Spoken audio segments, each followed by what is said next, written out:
ਕਿਹੋ ਜਿਹੇ ਹਾਲਾਤ ਬਣੇ ਜੀ ਜਦੋਂ ਤੁਹਾਨੂੰ ਪਤਾ ਲੱਗਿਆ ਕਿ ਜਦੋਂ ਇੱਥੋਂ ਕਿਸਾਨੀ ਅੰਦੋਲਨ ਵਿੱਚ ਸ਼ਹੀਦ ਹੋ ਗਏ?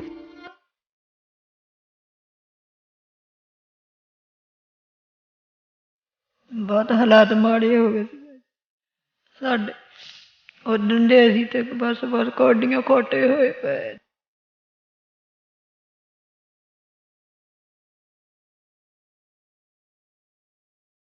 ਅਜੇ ਰਹਿਣਾ ਆ, ਮੈਂ ਇਹੀ ਗੱਲ ਕਹੀ ਜਾਂਦੇ ਸੀ ਜਦ ਜਾਂਦੇ ਸੀ, ਕਹਿਣਾ ਮੈਂ ਰਹਿਣਾ ਆ, 2 ਦਿਨ ਰਹਿ ਕੇ ਇੱਥੇ ਫੇਰ ਚਲ ਜਾਂਦੇ ਸੀਗੇ, 10 ਦਿਨ ਫੇਰ ਉੱਥੇ।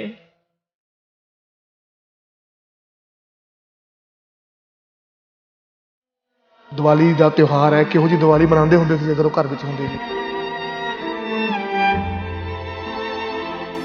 ਦੀਵਾਲੀ ਸਾਡੀ ਘਰ ਹੀ ਆਉਣ ਤੋਂ ਪਹਿਲਾਂ ਹੀ ਬੰਦ ਕਰਤੀ ਦੀਵਾਲੀ ਸਾਡੀ। ਲੇਖਾ ਦੇਣਾ ਪੈਂਦਾ ਹੈ ਖੋਈਆਂ ਹੋਈਆਂ ਮੁਸਕਾਨਾਂ ਦਾ, ਤੂੰ ਕਿਉਂ ਨਹੀਂ ਸਮਝਦਾ ਹਾਕਮਾ ਦਰਦ ਕਿਸਾਨਾਂ ਦਾ। ਦੱਸ ਰਹੇ ਹੋ ਕਿ ਘਰ 'ਚ ਹੀ ਉਹ ਕਮਾਉਣ ਵਾਲੇ ਸਨ, ਤੇ ਹੁਣ ਗੁਜ਼ਾਰਾ ਕਿਵੇਂ ਚੱਲਦਾ ਘਰ ਦਾ?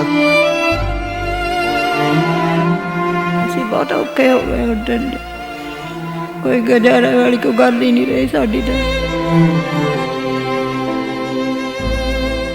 ਨਾ ਅਸੀਂ ਕਮਾਉਣ ਜੋਗੇ ਰਹੇ, ਨਾ ਮੁੰਡਾ ਨਾ ਅਜੇ ਕੋਈ ਕੰਮ ਕਰਦਾ, ਨਾ ਮੈਂ ਕਰਨ ਜੋਗੀ ਹਾਂ।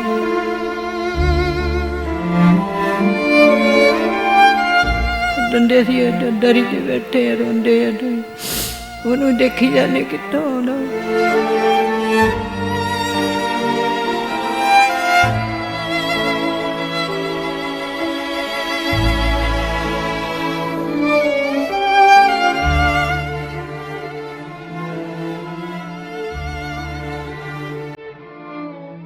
ਕੀਰਤੀ ਕਿਸਾਨਾਂ ਦੀ ਕਾਲੀ ਦੀਵਾਲੀ ਦੇ ਖਾਸ ਪ੍ਰੋਗਰਾਮ ਦੇ ਤਹਿਤ ਦਾ ਸਮਰ ਨਿਊਜ਼ ਦੀ ਟੀਮ ਹਰੋ ਪਰਿਵਾਰ ਤੱਕ ਪਹੁੰਚਣ ਦੀ ਕੋਸ਼ਿਸ਼ ਕਰ ਰਹੀ ਹੈ, ਜਿਨ੍ਹਾਂ ਦੀ ਮੌਤ ਕਿਸਾਨੀ ਅੰਦੋਲਨ ਵਿੱਚ ਹੋਈ। ਸੋ ਅੱਜ ਪਹੁੰਚੇ ਹਾਂ ਤਹਿਸੀਲ ਫਲੋਰ ਦੇ ਪਿੰਡ ਖੈਲਾ ਦੇ ਵਿੱਚ, ਜਿੱਥੇ 27/9/21 ਨੂੰ ਬਘੇਲ ਰਾਮ ਦੀ ਕਿਸਾਨੀ ਅੰਦੋਲਨ ਦੇ ਚੱਲਦੇ ਮੌਤ ਹੋ ਗਈ।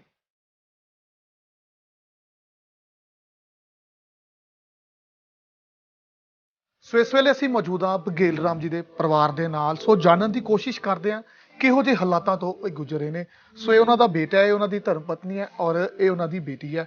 ਪਹਿਲਾਂ ਉਹਨਾਂ ਦੀ ਧਰਮ ਪਤਨੀ ਨਾਲ ਗੱਲ ਕਰਦੇ ਹਾਂ।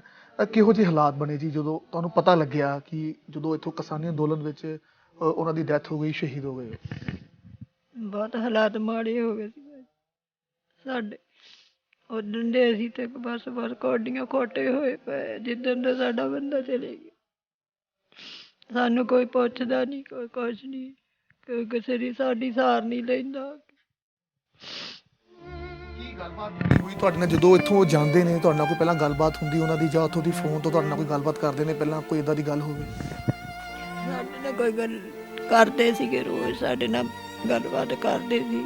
ਆਉਣ ਦਾ ਨਹੀਂ ਸੀ ਕਹਿੰਦੇ ਵੀ ਅਸੀਂ ਆਉਣਾ ਨਹੀਂ, ਅਸੀਂ ਤੇ ਅਜੇ ਰਹਿਣਾ ਆ, ਮੈਂ ਇਹੀ ਗੱਲ ਕਹੀ ਜਾਂਦੇ ਸੀ ਜਦ ਜਾਂਦੇ ਸੀ, ਕਹਿਣਾ ਮੈਂ ਰਹਿਣਾ ਆ, 2 ਦਿਨ ਰਹਿ ਕੇ ਇੱਥੇ ਫੇਰ ਚਲ ਜਾਂਦੇ ਸੀਗੇ, 10 ਦਿਨ ਫੇਰ ਉੱਥੇ। ਜਿਹੜੀ ਇੱਦਾਂ ਹੀ ਰਹੇ ਸੱਜੋਂ 10-11 ਮਹੀਨੇ ਹੋ ਗਏ, ਬਸ ਉੱਥੇ ਹੀ ਕਹਿਣਾ ਸੀ, ਦਿੱਲੀ ਰਹਿਣਾ, ਇੱਥੇ ਘਰ ਨਹੀਂ ਸੀ ਰਹਿੰਦੇ ਹੈਗੇ। ਜਾਂ ਉਹਨੇ ਸੀ ਹਫ਼ਤਾ ਘੰਟਾ ਚੱਲ ਫੇਰ ਚੱਲ ਜਾਣਾ ਕਿਸੇ, ਕਦੀ ਕਿਸੇ ਨਾਲ ਕਦੀ ਕਿਸੇ ਨੇ, ਜਾਣ ਕੇ ਘਰ ਟਿਕਦੇ ਨਹੀਂ ਸੀ ਇੰਨੇ। ਹੁਣ ਵੀ ਜਿੱਦਾਂ ਸ਼ੁਰੂ ਤੋਂ ਫੇਰ ਸ਼ੁਰੂ ਹੋਏ ਫੇਰ ਚੱਲ ਗਏ। ਹੁਣ ਵੀ ਇੱਦਾਂ ਹੀ ਕੀਤੀ ਕਿ ਨਹੀਂ ਰਹਿਣਾ ਹੈਗਾ, ਜਾਣਾ ਹੀ ਦਿੱਲੀ ਆ। ਮੌਜੂਦਾ ਹਾਲਾਤਾਂ ਦੀ ਗੱਲ ਕਰੀਏ ਤਾਂ ਕੀ ਸਰਕਾਰਾਂ ਵੱਲੋਂ ਤੁਹਾਡੀ ਬਾਂਹ ਫੜੀ ਗਈ, ਜਾਂ ਫਿਰ ਸੰਯੁਕਤ ਕਿਸਾਨ ਮੋਰਚੇ ਵੱਲੋਂ ਤੁਹਾਡੀ ਮਦਦ ਕੀਤੀ ਗਈ? ਕਿਉਂਕਿ ਤੁਸੀਂ ਕਹਿ ਰਹੇ ਹੋ ਕਿ ਲੰਬਾ ਸਮਾਂ ਤੋਂ ਉਹ ਸਿੰਘੂ ਬਾਰਡਰ ਤੇ ਸਨ। ਮੈਂ ਸਾਵੇ ਤੋਂ ਹੀ ਜਾਂਦਾ ਸੀ। ਹਾਂਜੀ, ਕਿਸੇ ਨੇ ਨਹੀਂ ਕੀਤੀ ਹੈ ਸਾਨੂੰ ਮਦਦ। ਦੱਸ ਰਹੇ ਹੋ ਕਿ ਘਰ 'ਚ ਹੀ ਉਹ ਕਮਾਉਣ ਵਾਲੇ ਸਨ, ਤੇ ਹੁਣ ਗੁਜ਼ਾਰਾ ਕਿਵੇਂ ਚੱਲਦਾ ਘਰ ਦਾ? ਕਿਉਂਕਿ ਤੁਸੀਂ ਕਿਹਾ ਸੀ ਉਹ ਮੋਢੀ ਸਨ, ਘਰ ਦੇ ਨਹੀਂ ਰਹੇ, ਤੇ ਹੁਣ ਗੁਜ਼ਾਰੇ ਦੀ ਗੱਲ ਕਰੀਏ, ਗੁਜ਼ਾਰਾ ਕਿਵੇਂ ਚੱਲਦਾ ਸਾਡਾ? ਅਸੀਂ ਬਹੁਤ ਔਖੇ ਹੋ ਗਏ ਉੱਡਣ ਦੇ, ਕੋਈ ਗੁਜ਼ਾਰਾ ਵਾਲੀ ਕੋਈ ਗੱਲ ਹੀ ਨਹੀਂ ਰਹੀ ਸਾਡੀ ਤਾਂ। ਨਾ ਅਸੀਂ ਕਮਾਉਣ ਜੋਗੇ ਰਹੇ, ਨਾ ਮੁੰਡਾ ਨਾ ਅਜੇ ਕੋਈ ਕੰਮ ਕਰਦਾ, ਨਾ ਮੈਂ ਕਰਨ ਜੋਗੀ ਹਾਂ। ਡੰਡੇ ਸੀ ਦਰੀ 'ਤੇ ਬੈਠੇ ਰੋਂਦੇ ਆ, ਉਹਨੂੰ ਦੇਖੀ ਜਾਂਦੇ ਕਿੱਥੋਂ ਆਉਣਾ। ਹਾਂਜੀ, ਖਾਸ ਕਰਕੇ ਦੇਖਿਆ ਜਿਹੜੇ ਕਿਸਾਨ ਸਿੰਘੂ ਬਾਰਡਰ ਤੇ ਅਲੱਗ-ਅਲੱਗ ਬਾਰਡਰਾਂ ਤੇ ਬੈਠੇ ਹੋਏ ਨੇ, ਉਹਨਾਂ ਨੇ ਆਪਣੇ ਜਿਹੜੇ ਤਿਉਹਾਰ ਨੇ ਬਾਰਡਰਾਂ ਤੇ ਮਨਾਏ ਨੇ, ਕਿਉਂਕਿ ਹੁਣ ਦੀਵਾਲੀ ਆਉਣ ਵਾਲੀ ਹੈ। ਦੀਵਾਲੀ ਇੱਕ ਵੱਡਾ ਤਿਉਹਾਰ ਹੈ। ਕਿਹੋ ਜਿਹੀ ਦੀਵਾਲੀ ਰਹਿਣ ਵਾਲੀ ਹੈ ਇਸ ਘਰ ਦੇ ਵਿੱਚ? ਦੀਵਾਲੀ ਸਾਡੀ ਘਰ ਹੀ ਆਉਣ ਤੋਂ ਪਹਿਲਾਂ ਹੀ ਬੰਦ ਕਰਤੀ ਦੀਵਾਲੀ ਸਾਡੀ। ਸੋ ਬਿਲਕੁਲ ਦੇਖ ਸਕਦੇ ਹੋ ਕਿ ਭਾਵੁਕ ਨੇ ਜੋ ਮੋਢੀ ਸਨ ਇਹ ਪਰਿਵਾਰ ਦੇ ਨਹੀਂ ਰਹੇ। ਸਿੰਘੂ ਬਾਰਡਰ ਤੇ ਲਗਾਤਾਰ ਡਟੇ ਹੋਏ ਸਨ, ਜਿੱਥੇ ਕੇਂਦਰ ਨਾਲ ਮੱਥਾ ਲਾ ਰਹੇ ਨੇ ਕਿਸਾਨ ਬੈਠੇ, ਉੱਥੇ ਇਹ ਜੋ ਬਘੇਲ ਰਾਮ ਸ਼ਹੀਦ ਹੋਏ ਪਰਿਵਾਰ ਦਾ ਉਹਨਾਂ ਦਾ ਜਿਹੜਾ ਬੇਟਾ ਉਹ ਸਾਡੇ ਨਾਲ ਮੌਜੂਦ ਹੈ ਇਸ ਵੇਲੇ। ਤੁਸੀਂ ਕੀ ਕਹਿਣਾ ਚਾਹੋਗੇ? ਕੋਈ ਸਰਕਾਰਾਂ ਵੱਲੋਂ ਮਦਦ ਕੀਤੀ ਗਈ? ਕਿਹੋ ਜਿਹੇ ਹਾਲਾਤ ਨੇ ਘਰ ਦੇ ਇਸ ਵਕਤ ਤੁਹਾਡੇ? ਨਹੀਂ ਕੋਈ ਮਦਦ ਨਹੀਂ ਕੀਤੀ ਗਈ, ਹਾਲਾਤ ਬਹੁਤ ਮਾੜੇ ਆ ਘਰ ਦੇ। ਹਾਂਜੀ ਕਿਵੇਂ ਕੀ ਮੰਗ ਕੀ ਕਰਦੇ ਹੋ ਤੁਸੀਂ ਸਰਕਾਰਾਂ ਕੋਲੋਂ? ਕੀ ਮੰਗ ਕਰਦੇ ਹੋ? ਕਿਉਂਕਿ ਇੱਕ ਆਪਣੇ ਹੱਕਾਂ ਦੇ ਲਈ ਆਪਾਂ ਡਟ ਰਹੇ ਹਾਂ, ਉੱਥੇ ਖੜੇ ਹਾਂ, ਕਈ ਸ਼ਹੀਦ ਹੋਏ ਨੇ ਉੱਥੇ। ਕੀ ਮੰਗ ਕੀ ਕਰਦੇ ਹੋ ਤੁਸੀਂ? ਮੰਗ ਤਾਂ ਹੀ ਸਾਨੂੰ ਹੱਕ ਦਿੱਤੇ ਜਾਣ ਸਾਨੂੰ ਜਿਹੜੇ ਸਾਡੇ। ਹਾਂਜੀ ਸੋ ਬਿਲਕੁਲ ਹੈ, ਲਗਾਤਾਰ ਹੈ ਜੋ ਕਿਸਾਨ ਲਗਾਤਾਰ ਦਿੱਲੀ ਦੀ ਬਰੂਹਾਂ ਤੇ ਬੈਠੇ ਨੇ, ਲਗਾਤਾਰ ਇਹੀ ਮੰਗ ਕਰ ਰਹੇ ਨੇ ਸਾਡੇ ਹੱਕ ਸਾਨੂੰ ਦਿੱਤੇ ਜਾਣ। ਉਹਨਾਂ ਦੀ ਬੇਟੀ ਵੀ ਸਾਡੇ ਨਾਲ ਮੌਜੂਦ ਹੈ, ਮਾਤਾ ਜੀ ਕਾਫੀ ਭਾਵੁਕ ਨਜ਼ਰ ਆ ਰਹੇ ਨੇ। ਤੁਸੀਂ ਭੈਣ ਕੀ ਕਹਿਣਾ ਚਾਹੋਗੇ? ਆਪਣੇ ਪਿਤਾ ਤੁਹਾਡੇ ਨਹੀਂ ਰਹੇ, ਕਿਹੋ ਜਿਹੇ ਹਾਲਾਤ ਨੇ ਘਰ ਦੇ, ਕੀ ਮੰਗ ਕੀ ਕਰਦੇ ਹੋ ਸਰਕਾਰਾਂ? ਸਰਕਾਰਾਂ ਤੋਂ ਇਹ ਮੰਗ ਕਰਦੇ ਆ ਕਿ ਸਾਡੇ ਹੱਕ ਸਾਨੂੰ ਦਿੱਤੇ ਜਾਣ।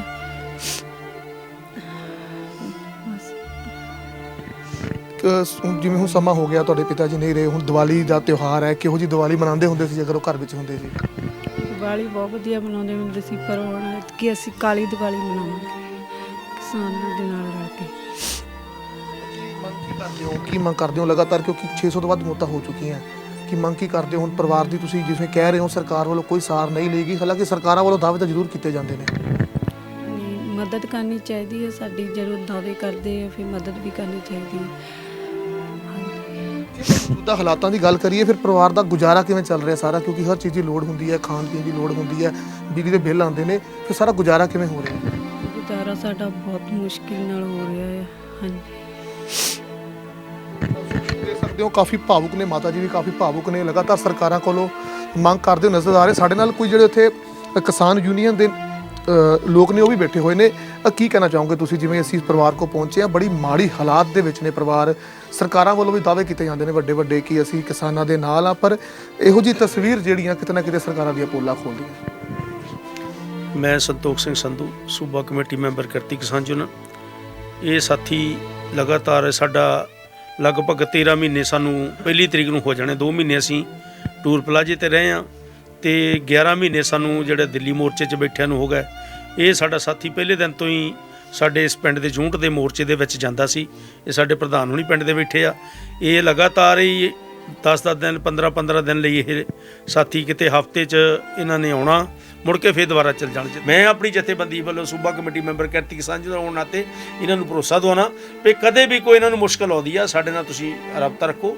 ਅਸੀਂ ਹਮੇਸ਼ਾ ਪਰਿਵਾਰ ਦੇ ਨਾਲ ਆ ਤੇ ਅਸੀਂ ਮਤਲਬ ਸਿਰ ਧੜਦੀ ਬਾਜੀ ਪਰਿਵਾਰ ਲਈ ਲਾ ਦੇਵਾਂਗੇ। ਜੋ ਵੀ ਸਰਕਾਰ ਨੇ ਜਿਹੜੇ ਸਾਨੂੰ ਵਾਅਦੇ ਕੀਤੇ ਆ ਨਾ ਦਊਗੀ ਸਰਕਾਰ, ਤੇ ਅਸੀਂ ਸਰਕਾਰ ਦੇ ਖਿਲਾਫ ਜਿਹੜੀ ਆ ਉਹ ਲੜਾਈ ਲੜਨ ਲਈ ਤਿਆਰ ਬੈਠੇ ਆ।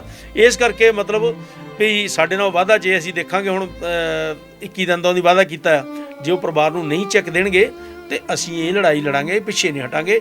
ਸੋ ਪਰਿਵਾਰ ਦੇ ਇੱਕ ਦਿਨ ਅਸੀਂ ਜਿਹੜੀ ਵੀ ਸਾਡੀ ਇਹ ਜ਼ਿੰਮੇਵਾਰੀ ਲਾਉਣਗੇ, ਜਿੱਥੇ ਵੀ ਲਾਉਣਗੇ, ਕੱਲ੍ਹ ਨੂੰ ਬੱਚਿਆਂ ਦੀ ਕੋਈ ਸ਼ਾਦੀ ਕਰਨੀ, ਬੇਟੀ ਵਿਆਹੁਣ ਵਾਲੀ ਆ, ਮੁੰਡਾ ਵਿਆਹੁਣ ਵਾਲਾ, ਅਸੀਂ ਜੋ ਜਥੇਬੰਦੀਆਂ ਵਾਲੇ ਪੂਰਾ ਸੰਯੁਕਤ ਮੋਰਚਾ ਇਹਨਾਂ ਦੇ ਨਾਲ ਆ, ਕਿਉਂਕਿ ਸਾਡੇ ਸੰਯੁਕਤ ਮੋਰਚੇ ਦੇ ਸ਼ਹੀਦ ਆ ਇਹ। ਤੁਸੀਂ ਮੀਡੀਆ ਵਾਲੇ ਸਾਡੇ ਆਏ ਆ, ਸਾਡੇ ਦੁੱਖ ਦੇ ਵਿੱਚ ਸ਼ਰੀਕ ਹੋਣਾ ਆ। ਅਸੀਂ ਤੁਹਾਡੇ ਚੈਨਲ ਦਾ ਵੀ ਧੰਨਵਾਦ ਕਰਦੇ, ਤੁਸੀਂ ਸਾਡੀ ਗੱਲ ਜਿਹੜੀ ਸਰਕਾਰ ਤੇ ਲੈ ਕੇ ਜਾਣ ਦੇ ਵਿੱਚ ਸਾਡਾ ਸਹਿਯੋਗ ਕਰ ਰਹੇ ਹੋ। ਅਸੀਂ ਤੁਹਾਡੇ ਆਪਣੇ ਜਥੇਬੰਦੀ ਨੂੰ ਧੰਨਵਾਦੀ ਹਾਂ। ਧੰਨਵਾਦ ਜੀ।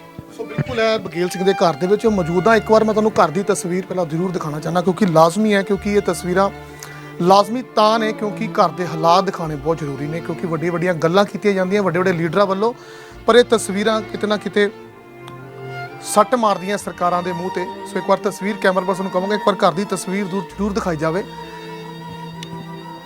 ਸੋ ਲਗਾਤਾਰ ਕਿਸਾਨੀ ਅੰਦੋਲਨ ਦੇ ਵਿੱਚ ਕਿਸਾਨ ਲੜ ਰਹੇ ਨੇ, ਖੇਤੀ ਬਿੱਲਾਂ ਦੇ ਖਿਲਾਫ ਲੜ ਰਹੇ ਨੇ। ਸੋ ਬਘੇਲ ਸਿੰਘ ਦੀ ਜੋ ਮੌਤ ਹੁੰਦੀ ਹੈ 27/9/2021 ਨੂੰ ਘਰੋਂ ਜਾਂਦੇ ਨੇ, ਉੱਥੇ ਮੌਤ ਹੁੰਦੀ ਹੈ। ਤਾਂ ਲਗਾਤਾਰ ਇਹ ਮੰਗ ਕਰ ਰਹੇ ਨੇ ਕਿ ਖੇਤੀ ਬਿੱਲ ਰੱਦ ਕੀਤੇ ਜਾਣ, ਪਰ 600 ਤੋਂ 700 ਦੇ ਕਰੀਬ ਜੋ ਕਿਸਾਨਾਂ ਦੀਆਂ ਮੌਤਾਂ ਹੋ ਚੁੱਕੀਆਂ।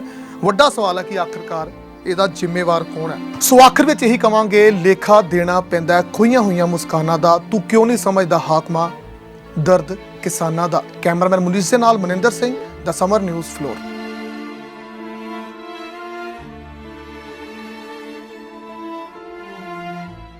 Late me tell you freedom क्या है। फ्रीडम अधूरी नींद से, फ्रीडम शोल्डर और कमर के दर्द से, फ्रीडम सुबह के चिड़चिड़ेपन से, हमें पता है 8 घंटों की सुकून वाली नींद कितनी जरूरी है। अब अपने ही घर में किसी 5 स्टार होटल के लग्जूरियस मैट्रेस पर आने वाली शानदार नींद के लिए चुने freedom mattress. Comfortable, long lasting, value for money और लाइफ टाइम वारंटी के साथ next generation mattress freedom mattress.